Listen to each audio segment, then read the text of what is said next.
Allegations tonight. A former church leader in Muskegon is being accused of molesting children decades ago. New at 6, 24-hour News 8's Tom Hillen's talking to one of the man's alleged victims. Tom? Brian and Susan, a doctor here was in the Muskegon County courtroom today, but he was just brought up on charges of drugs and weapons found in his home. Right now, the prosecutor can't charge him with the alleged sex abuse because those crimes happened more than decades ago. Where did you meet Randy Doctor? I went to Cadets. It was a group at Fifth Reformed Church. That was back in the 70s and 80s when Doctor was a Cadets leader at the church. He was a wolf in sheep's clothing.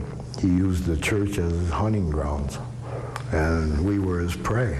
Brad White and another one of Doctor's alleged victims are the ones that started the wheels turning on this investigation, going to police and telling them that Doctor used to take them for a ride in his semi-truck and give them drugs and alcohol. He would take us out in the woods after the driving of the semi, and he would do horrendous and terrible things to us.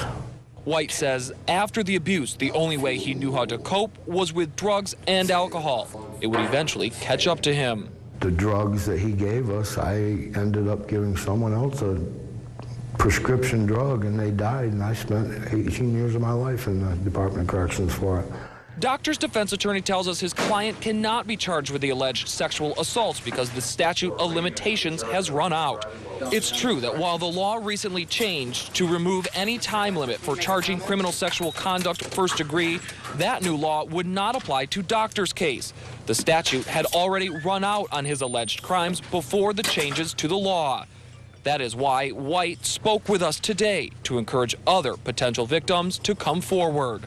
Think about if you don't, the next person in line is going to suffer like we have suffered, and we can't allow that to happen.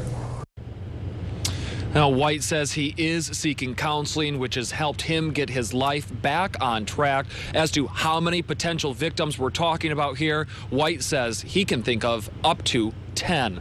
Live in Muskegon, Tom Hillen, 24-hour News 8.